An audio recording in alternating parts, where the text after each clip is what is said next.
Hello and welcome viewers to my channel the of duty R. আজকে date হচ্ছে 27th মে, আর আজকে আমি যাচ্ছি আমার ফ্যামিলির সাথে পুরীতে। তো আপনাদেরকে এই এন্টায়ার জার্নিটাতে আমি আমার সাথে রাখবো।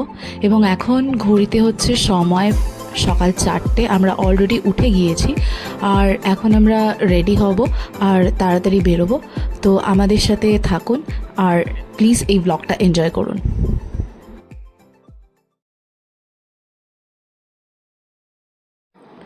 তো এখন ঘড়িতে সময় হচ্ছে সকাল 4:35 মতো, আর আমাদের গাড়ি অলরেডি এসে গিয়েছে। আমরা গাড়ি আগে থেকে বলে রেখেছিলাম, কারণ সকালের টাইমটা একটু ক্যাব পেতে বা বুক করতে প্রবলেম হয়, সেই কারণে গাড়ি আমাদের বলা ছিল। তো গাড়ি আমাদের এসে গিয়েছে। তো এখন আমরা আমাদের জিনিসপত্র, লাগেজ এক্সেট্রা সমস্ত কিছু গাড়িতে তুলবো আর তারপর আমরা ফটাফট বেরোবো। So stay tuned. তো ঘড়িতে এখন সময় হচ্ছে 4:45, আর আমরা অলরেডি আমাদের জার্নি স্টার্ট করে দিয়েছি বাড়ির থেকে। তো আমাদের বাড়ি থেকে অলমোস্ট হাওড়া স্টেশন পৌঁছতে টাইম লাগে, মানে এই মর্নিংয়ের সময়তে আমাদের টাইম লাগে অ্যারাউন্ড 40 to 45 মিনিটস সেরকম। আর আমাদের ট্রেন হচ্ছে গিয়ে 6:10 নাগাদ, আমাদের বন্দে ভারত এক্সপ্রেস। তো ট্রেন 6:10 নাগাদ। তো আমরা এক্সপেক্টেড আমরা অনেকটা আগেই পৌঁছে যাব।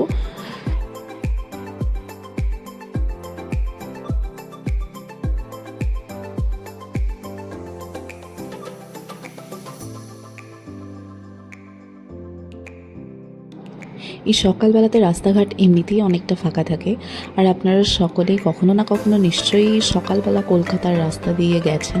তো আপনারা জানেন কতটা সুন্দর লাগে এই সকালবেলা কলকাতার রাস্তা দিয়ে ট্রাভেল করতে। তো আমরা অলরেডি হাওড়াতে ঢুকে গিয়েছি এবং হাওড়া স্টেশনের কাছাকাছি আমরা চলেও এসেছি। রবীন্দ্র সেতুর ওপর আমরা এসেও গিয়েছি এবং একটু গাড়ির জ্যাম আছে, বাট ওইটুকু ম্যানেজেবল। তো আগে দেখতে থাকুন।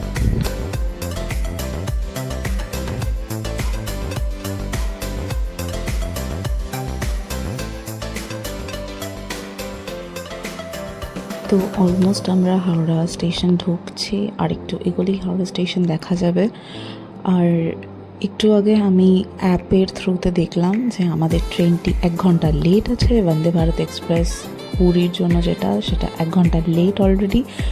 তো ভেতরে গেলে জানতে পারা যাবে যে কেন লেট বা কী কারণে লেট, বা এক্স্যাক্টলি কখন ওটা ছাড়বে। তো সেটা আপনাদের সাথে আমি অবশ্যই শেয়ার করব। আপনারা প্লিজ দেখতে থাকুন।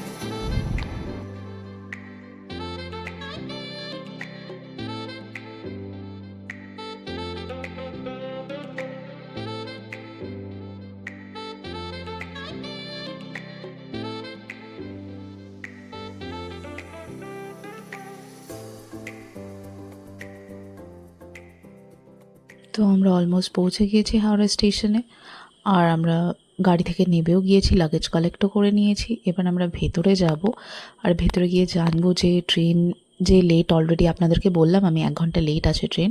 তো ট্রেন কি এখনও এক্সপেক্টেড টাইম দেখাচ্ছে 7:10 ট্রেন ছাড়বে।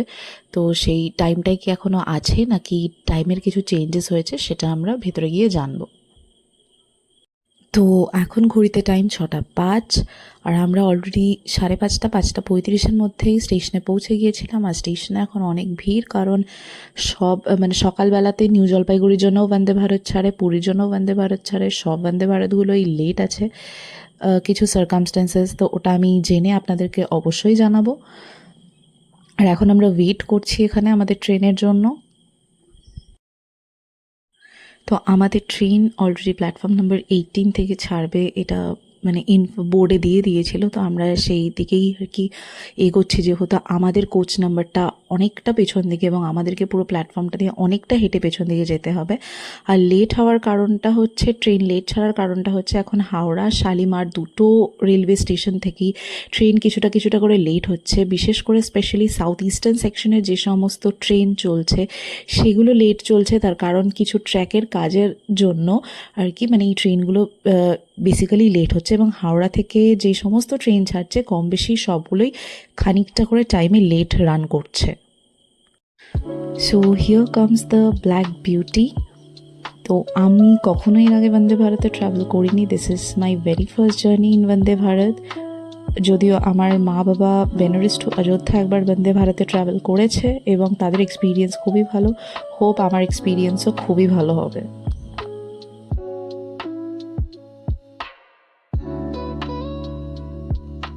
তো আমরা অলরেডি ট্রেনে উঠে গিয়েছি এবং লাগেজ সমস্ত সেটেল করে নিয়েছি। তো this is how Vande Bharat looks from inside. যারা এখন অবধি ট্রাভেল করেননি তাদেরকে একটু দেখিয়ে দিলাম কীরকম ভেতর থেকে দেখতে লাগে।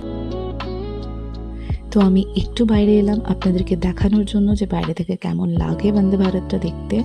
আর আপনারা অনেকেই ট্রাভেল করেছেন, আপনারা অনেকেই জানেন এবং আশা করব আপনাদের সবার এক্সপিরিয়েন্সেসই খুবই ভালো। তো আমাদের কোচ নাম্বার ছিল C2, যেটা একদমই সামনের দিকে। তো যেটা সিটিং এরিয়া হয়, যেটা ওয়েটিং এরিয়া হয় হাওড়া স্টেশনের, আপনারা জানেন বড় ঘড়ির সামনেটাতে, সেখান থেকে অনেকটাই আমাদেরকে হেঁটে আর কি আসতে হয়েছে। তো আমাদের কিন্তু ট্রেন ছেড়ে দিয়েছে এবং ট্রেন যেরকম প্রথম থেকেই যেরকম 1 ঘন্টা লেট দেখাচ্ছিল 7:10, তো এক্স্যাক্টলি 7:10এই ট্রেন এখান থেকে ছেড়েছে। সো এটা আমার first time experience in Vande Bharat. আমি তো খুবই এক্সাইটেড। তো আপনাদের সাথে আমি শেয়ার করব যে আমার থ্রু আউট জার্নিটা আমি শেয়ার করব, আর আমার কীরকম লাগলো আমি আপনাদের সাথে পরে বলবো, আপনাদেরকে অবশ্যই শেয়ার করব। So stay tuned. তো আমরা প্রায় অনেকটাই চলে এসেছি, অলমোস্ট খড়গপুর ক্রস করে আমরা বালেশ্বরের টুয়ার্ডস বালেশ্বর। আর এখন অবধি কিন্তু জার্নি প্রচণ্ড কমফোর্টেবল, তো খুবই ভালো এক্সপিরিয়েন্স হচ্ছে। আমি মাঝখানে একটু রেস্টও নিয়েছিলাম, তার কারণ মানে সকালবেলা ঘুম থেকে ওঠার তো অত বেশি অভ্যেস নেই আমাদের, 4টের দিকে উঠতে হয়েছে, তো টায়ার্ড লাগছিল, তো একটু রেস্টও নিয়েছি। তো আমরা কিন্তু অলরেডি ঢুকে গিয়েছি ভুবনেশ্বরে। আর ট্রেনের কাঁচটা দেখে আপনারা বুঝতে পারবেন যে হালকা বৃষ্টি হয়েছে। এইদিকে একটু মানে উড়িষ্যাতে আমরা কোথাও কোথাও একটু বৃষ্টি পেয়েছিলাম ডেফিনেটলি। তো এখন পুরীতে গিয়ে দেখতে হবে যে সেখানের ওয়েদারটা কীরকম। আশা করি ওখানে বৃষ্টি না পেলেই ভালো, আবার খুব বেশি রোদও যেন না হয়, এটাই এক্সপেক্ট করব আমরা। তো দেখবো কীরকম ওয়েদারটা। সো ফাইনালি পুরীতে আমরা পৌঁছে গিয়েছি এবং লাগেজপত্র নিয়ে কিন্তু আমরা নেবেও গিয়েছি প্ল্যাটফর্মে। এবার আমরা প্ল্যাটফর্ম থেকে বাইরের দিকে যাচ্ছি, আর প্ল্যাটফর্মে প্রচণ্ডই ভিড় রয়েছে, মানে প্রচুর মানুষ রয়েছে পুরীতে। অলরেডি প্রচুর মানুষ এসেছে, যাচ্ছেন হয়তো কেউ ফেরত। তো এবার আমরা বাইরের দিকে যাব অটোর জন্য। তো আমরা প্ল্যাটফর্ম থেকে বাইরের দিকে চলে এসেছি, আর আমি অলমোস্ট 2 বছর পরে পুরীতে আসছি। তো পুরীতে এসে আমি দেখছি মানে স্টেশনে অনেক কিছু আর কি নতুন কাজ হচ্ছে, রেনোভেশনের কাজ হচ্ছে। পুরীর বাইরের সামনের দিকটাতেও একটা খুব সুন্দর, মানে প্ল্যাটফর্মটাকে খুব সুন্দর, এন্ট্রেন্সটা খুব সুন্দর তৈরি করছে। সাথে সাথে এই যে একটা সাইড ওয়াকটাকেও একটা খুবই চওড়া জায়গা তৈরি করে দিয়েছে, এবং হচ্ছে সেখানে শেড করে একটা ওপরে একটা প্ল্যাটফর্ম এরিয়া মতো করেছে, যেটা টিকিট মানে এখানে সাইডে আর কি আপনারা দেখতেও পাবেন যে টিকিট কাউন্টার যেগুলো আছে, ওই টিকিট কাউন্টারের ওখানেতে একটা প্ল্যাটফর্ম এরিয়া মতো করেছে, যেখানে মানুষে বসতেও পারছে, একটু দাঁড়াতেও পারছে, কেউ শুয়েও রয়েছে। তো আমরা এখন বাইরেটাতে চলে এসেছি অলরেডি। এবার আমরা অটো দেখবো এখানে এবং বার্গেন করব, কারণ আপনারা তো জানেনই পুরীতে অটো তো যা তা বলবেই, আর সেটা বার্গেন করতেও হবে। বার্গেন না করলে আমরা সঠিক প্রাইসে পাবো না। তো চলুন সেটা একটু করে নিই আমরা, মানে যাওয়ার জন্য আগে প্রস্তুতিটা নিয়ে নিই। এবং বাইরে থেকে দেখুন এখন এরকম দেখতে লাগছে, মানে এটাই এখন এক্সিট ওয়ে। তো চলুন আগে আপনাদেরকে দেখাচ্ছি। তো আগে যেটা মানে স্টেশন থেকে স্বর্গদ্বারের কাছে বা স্বর্গদ্বার থেকে একটু ভেতরে যে হোটেলগুলো বা হলিডে হোমগুলোতে আগে 100-150 টাকাতে যাওয়া যেত, এখন সেটা 300-350 টাকা বলছে, কেউ 400 টাকাও বলছে। তো ফাইনালি বার্গেন করে একটা অটো আমরা পেয়েছি 250 টাকাতে। আর এখানের ওয়েদারটা আজকে একটু বৃষ্টি হয়েছে, বাট এখন ওয়েদারটা সানি, আর আকাশটা খুব সুন্দর লাগছে। আর আমি অলরেডি বিচ সাইডে এসেও গিয়েছি, রাস্তায় জল দেখে আপনারা বুঝতেও পারছেন যে বৃষ্টি হয়েছে, বাট স্টিল আকাশটা খুব সুন্দর লাগছে। আর মানে সমুদ্রের সাথে, আর সে মনে হচ্ছে যেন একদম মানে আকাশের সাথে মিশে আছে সমুদ্রটা।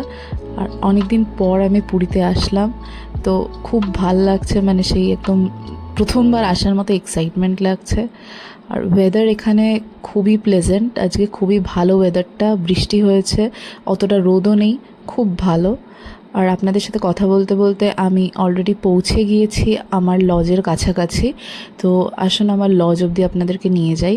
আমরা এইবারে আছি নিউ আমন্ত্রণ লজে, যেটা একদম যেটা পুরীর সবজি বাজার মাছ বাজার আছে তার থেকে জাস্ট 2-3টে বিল্ডিং আগেই।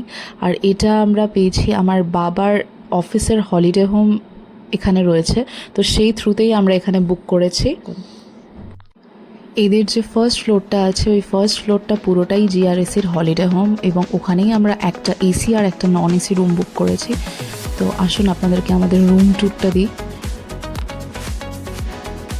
তো এটা হচ্ছে আমাদের নন এসি রুমটা, আর এটা হচ্ছে একটা triple bedded non AC room. এখানে অলরেডি সাথে অ্যাটাচড ওয়াশরুম আর কবার্ড সবই আছে। আমি লাইটটা অন করিনি, তাহলে আপনাদেরকে দেখাতে পারবো। তো আপনারা দেখতে পাচ্ছেন এটা একটা ট্রিপল বেডেড রুম, সাথে এখানে কভার্ড আছে, অ্যাটাচ ওয়াশরুম আছে। এটা একটা কিচেন এরিয়া ছোট্ট করে, যেখানে নিচে ম্যানেজারকে বললেই ওরা গ্যাস ওভেন সিলিন্ডার সবই দিয়ে দেয়, আর ইউটেন্সিলস এখানে সবই আছে যাতে আপনারা নিজেরা রান্নাবান্না করে খেতে পারেন। আর সাথে একটা table and all other essentials আছে। তো আজকের দিনটা আমরা বাইরেই খাবো, তাই চলুন আমরা খাওয়া দাওয়াটা করে আসি, তারপর গল্প করছি। তো আজকে লাঞ্চটা আমরা বাইরেই করব স্বাদের বাংলা রেস্টুরেন্টে, যেটা হোটেল কৃষ্ণেন্দুর একদম টপ ফ্লোরে রুফটপ। আর এখানে আমরা অলরেডি 4 জনের জন্য ফিশ থালি অর্ডার করে দিয়েছি। তো থালিটা আসুক, আপনাদেরকে দেখাচ্ছি। এই হোটেলটা জাস্ট আমাদের আমন্ত্রণ লজের 2-3টে বিল্ডিং আগেই। আর এখন দেখুন খাবার এসে গিয়েছে। এখানে রাইস, সাথে একটা ভাজা, ডাল, একটা সবজি এবং ফিশ সবাইকে দিয়ে দিয়েছে, এবং কোয়ান্টিটি হিসেবে যথেষ্ট ভালো, কোয়ালিটিও খুবই ভালো। তো অ্যাম্বিয়েন্সটা আমি একটু আপনাদেরকে দেখাই। এখানে এদের নিজস্ব হোটেল আছে, সাথে এখানে একটা ছাদ আছে, এবং লিফট দিয়ে আপনারা নিচে যেতে পারবেন আর কি। তার জন্য লিফট ফেসিলিটিও অ্যাভেলেবেল আছে।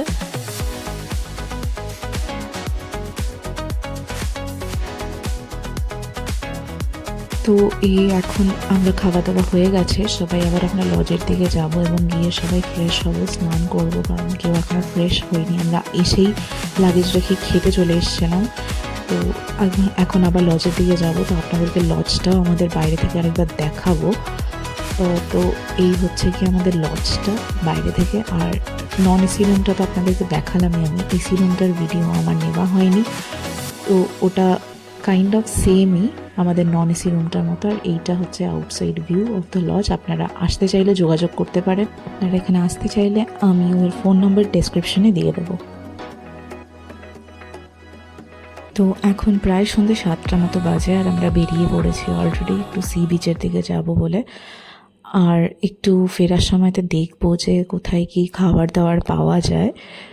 তো কারণ আমরা মানে কিচেন ফেসিলিটিটা অ্যাভেল করবো ওদের। আমরা ওভেন আর গ্যাস সিলিন্ডারের জন্য বলেছি, বাট আজকে রাত্রে সেটা অ্যারেঞ্জ করা পসিবল হয়নি, তাই আজকে রাত্রের খাবারটা আমরা বাইরে থেকেই নেব। তো চলুন একটু বিচ সাইডের দিকে যাই, আর আপনাদেরকে দেখাই ভিড় কেমন আছে।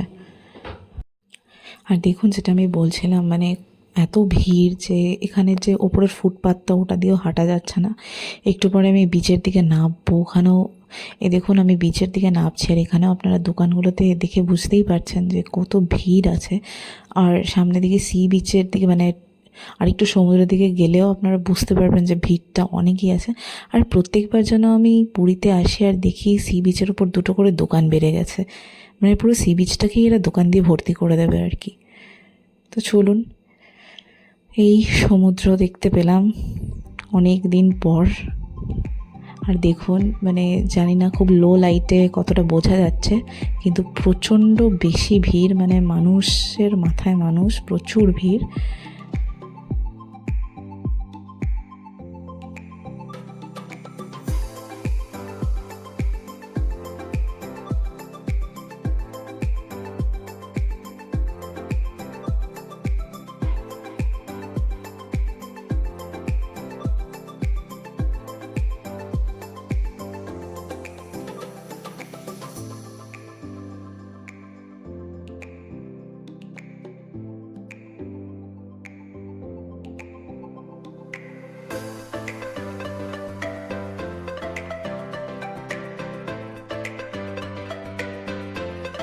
তো তারপরে অনেক দিন পর সমুদ্রে এসে একটু সমুদ্রের জলে পা ভেজানো, আর তারপরে আমি একটু রিলস বানিয়ে নিলাম, একটু ভিডিও শ্যুট করে নিলাম আর কি।